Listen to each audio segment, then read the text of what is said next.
And you can see everything I do? All right, now we're recording and we're going to have Excellent. Jim present to us again. I'm going to stop my screen share, Jim, and let you take it from here. All right. Can you see my screen share? I'm Okay. seeing it, yes. Okay, just making sure everybody has it. All righty. As Heidi said, I'm Jim Dawkins. I'm one of the professors at Florida State University. And we were just in this particular presentation will be fairly low tech in that sense, and just some explorations and examinations we've messed around with. So the problem, if it is indeed a problem, was the way we look at it is how do we as faculty determine the authorship and the ownership of design, both the process and the product, when students utilize text-to-image tools to help visually quantify and qualify their design thinking. So we push this out there, and the problem, such as it is, and I think we all do that, but at Florida State, we want to look at design education and building original and authentic design competencies and behaviors in students that are uniquely theirs, a measure of what we like to call a human ingenuity. When we start talking about the notion of AI, and to support that mission, we have we've actually have 6 semesters of instruction that in skills and techniques in graphics, not just graphics themselves, but where graphics are employed. And so we're very heavy on our graphic representation, on our graphic instruction to when they express their design intent. And the tools that we have available to students probably are much like in a lot of other schools. There we push very, very heavy hand design, hand drawing, hand sketching as this notion of sketching and thinking and designing. And we actually employ AutoCAD, Revit, Inkscape, Lumion, and the whole suite of the Adobe creative softwares. So a solution, again, if indeed this is a problem, what I had been looking at in the last couple of semesters in a mini-semester that I create is embracing and utilizing AI as a kind of an nth dimensional construct during the conceptual stages of design in student project. I'm fascinated by the movies out there and the constructs that people use then to model ideas, to model thoughts, to model situations and scenarios. And so my thought is perhaps we as faculty should advance the students' ability to originally, and when I think of originally as having an ally in the origin of our thinking, someone that helps us along. That's why we are here as educators, for one, is to be the student's ally, to be the student's advocate.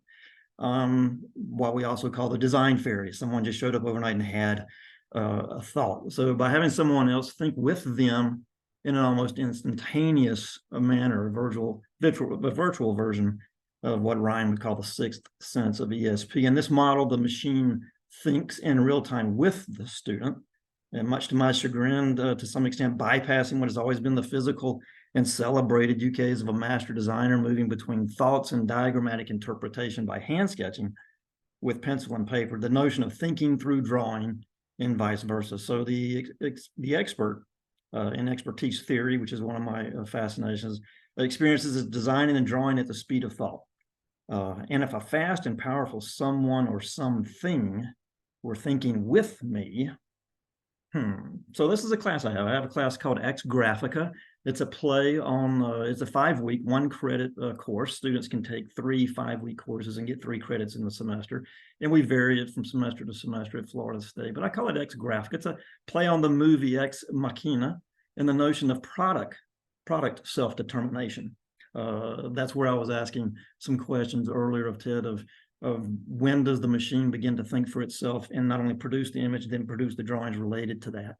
But this particular class allows them to examine and experiment with the output. This particular class looks at plan, section, elevation, perspective. And once they've done their job as a plan, as an elevation, or as in a section, what else can we do to that drawing, both with its origination and termination within the process? And students are challenged to move these drawings out of their designated role of static knowledge into a position of kinetic expression by exploring the relationship of process and product, of thinking and doing as design intent communicates itself. So the intent of the course is to explore the art of the drawing, not necessarily the art of drawing, but the art of the drawing. So this past spring, this is the first time I had we experimented with a bit of AI through Midjourney. And the observations and reflections by the students were insightful, helpful, and generally hopeful. But first, I had to test it out. I wanted to see what was this particular program in and of itself. What is Midjourney? So what I did is I actually got into Midjourney, into the beta version. I took a former student, Rayleigh. I took one of her projects. I pulled the project, and it was a retailer for eyewear, a bricks and mortar retailer. So I took her concept, I pulled it out. I took her imagery as well, and put them all together and said, all right, what happens now when I put that image into the bot? And so mostly I took the statement, the design statement. This is her concept statement on her board that I pulled. And these are some of the images that she had as well. Some initial imagery, some hand sketched imagery, some imagery with a little bit of a Photoshop look along with the hand sketching, and put those in there. And these are some more of the images that she has. So she, O'Reilly, put this together, and this was her visualization, her version of what a retailer is, her vision of her concept. So while I had her concept language and her images of visual reference, I then went into Midjourney and only put in the concept language just to see what kind of imagery it would produce. And to that end, how would the imagery compare to the student's own version or in their vision of the project? And so what it came out with is I took the concept over here on the left. I just cut and pasted it directly into the Midjourney prompt. Imagine, and then boom, you put it in there, and then it produced within under 30 seconds these 4 particular images. And it was a fascinating discovery of looking at the students' work and then the imagery that Midjourney put together. And while it's I found it very easy to get wrapped up into the fantastical imagery that was produced on the right, and to some extent, could that actually be constructed? But the conceptual components are massive, and the similarities between the two, the one point fisheye perspective, the curved interior walls, the aisles, the merchandise displays, the materiality. Nowhere in the design statement did it say wood floors. The other really fascinating thing, it didn't even reference color. Her concept statement said nothing about color, but yet look at the bottom right image from Midjourney in her concept image. It's a fascinating connection. You almost begin to think that this Midjourney piece began to read the mind of the student. I don't know. We just thought it was a very fascinating kind of look. So I said, all right, this looks like it could be kind of fun. So I took it into the class, my ex-Graphica class. And so the assignment was to retrieve, and I had 12 students in this particular class. We met on Fridays for about 3 hours, and they were to pull their design concept statements, some inspirational imagery from one of their past projects, or maybe one of the current projects they were going on. And this was a mix of sophomores, juniors, and seniors, and graduate students. So any student could take this particular course. I asked them to recreate their concept design process within Midjourney itself, taking their original concept, putting it in, and then play with it. And then at the very end of having done all that, using all their other tools as well, the Adobe suite, even Microsoft PowerPoint, hand drawing, Lumion or Inkscape, or wherever they put it all together and create one last final kind of mashup image, as we called it. So this is one of the students, Christina. This was her project. She had done this the semester before. It was a residential project that she had done in Studio 2. And this is her concept design statement at the top. And what she pulled out for her AI prompts are here, the Komorebi, the warm, depth, contrasting. So she took that. Those are the language that were going to be her prompts as she got in. But all the other images are hers. The top right is her inspiration board, her flavor board.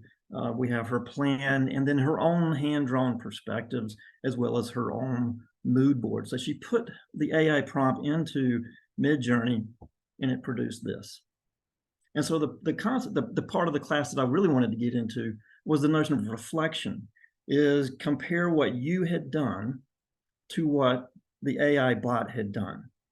And we began to speak to the notion of, well, which one is right? Is there a notion of right? Is this actually Christina's thoughts in imagery? I mean, is this her imagery, or is it the bot's imagery? I mean, it was her language, and the bot had to some extent translate that and interpret her language. And so she came we put it together and we came up, I asked him to think about it and talk about it. And she had a really good comment. She goes, I see this too helpful almost in forming inspirational image in the beginning of the process. I feel it would shape design too directly, misspelled there, as it generates completed spaces. And one could fall into trying to replicate these images exactly without using it as inspiration. And that was one of those thoughts, is that gets into that originality and ownership of imagery based on text, for instance. Some of the pros that she has, she pulled the bot pulled from multiple sources that she didn't have access to, and I thought that was a great observation. It generated quickly and it could evolve immediately, and so it was an accessible design. I'm not 100% sure what she was referring to, but it didn't produce real wording. You can even see the text on the screen. It just kind of added fake text to make it look like some kind of design presentation. It didn't consider parameters such as ceiling heights, ADA requirements. She didn't put those in there, and it would be fascinating to see if it would begin to interpret that. It's not her graphic style, or it's her intentional style of drawing, which began to have a student reflect on, well, is this the better drawing or is my drawing better? Students began to think, well, it was my hand drawing versus the computer's computer drawing. So a lot of good reflection and consideration in these, which was a really good thing that she had to go through. And then the final rendition, where she had to take the imagery itself and then mash it up with some other things. So this was outside of the bot. So now she's using the bot imagery with some of her imagery for a place in Austin, Texas. And her comment, I really liked the comment. She felt that the mashup was vague enough to entice more information about the project rather than a completed, finalized depiction. I can use the AI imagery to formulate ideas, needs, wants, and even will not work situations. As Ted made reference, at some point, Midjourney begins to hallucinate a little bit, and there are things that can't be developed. But at any rate, from a conceptual point of view, it's a fascinating way for her to begin to express her design, the notion of design intent, the ideas that could be possible. I thought she had a really funny comment about it. Did a great job of incorporating some of her foliage based on Austin, Texas. And it's interesting what students will actually pull as a reflection from their work. So what was it? What was the analysis when it came to that is what we came up with? And we had a lot of discussion, not just drawing, but a lot of talking time, which was a lot of fun.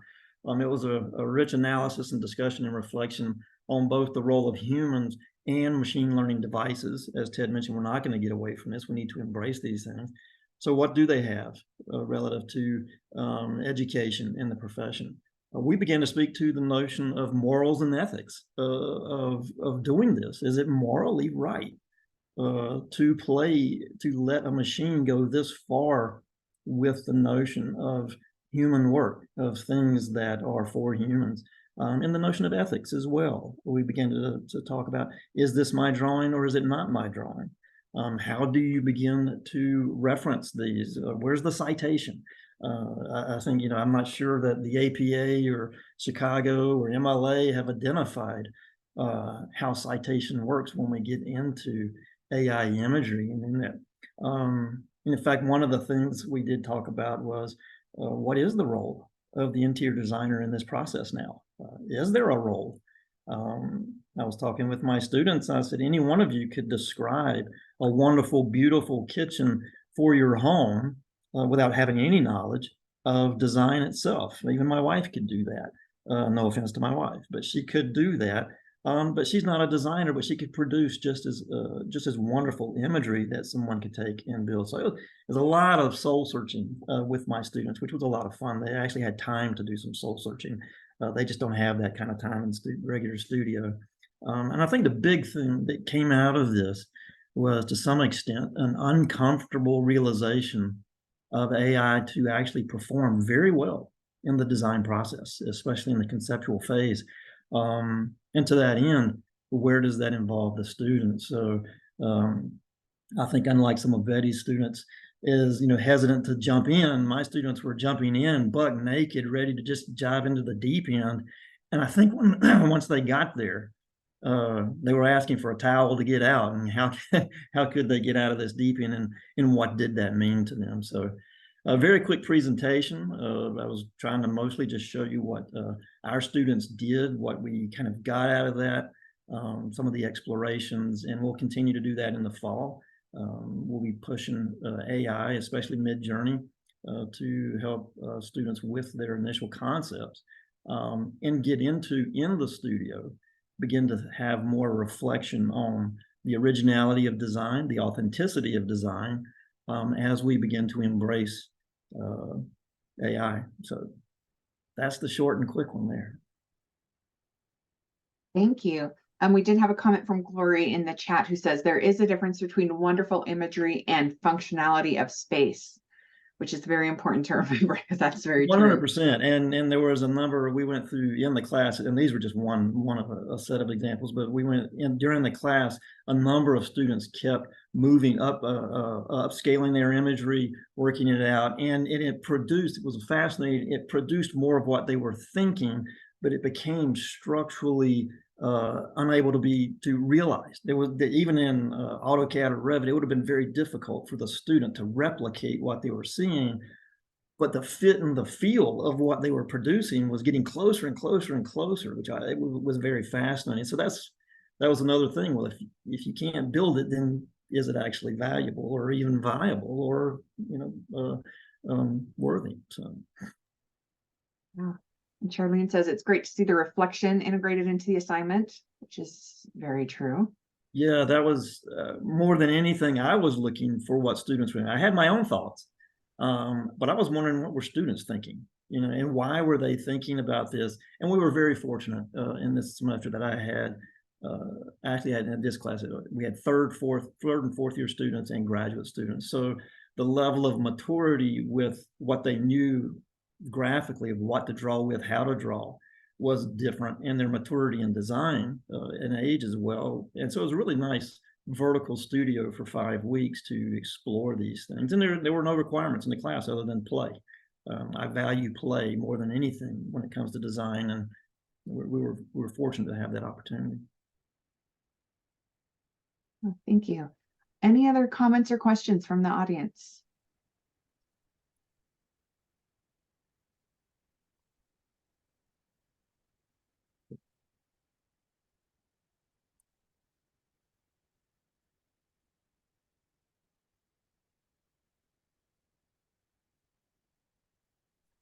Okay. Well, a big thank you to Jim. I think that was a fabulous addressing some of the AI things that we've been talking about. Great incorporation into the classroom. So thank you very, very, very much for your time. Thank you. So Jim's name and contact information is up on the screen. I'll leave this up for a little bit.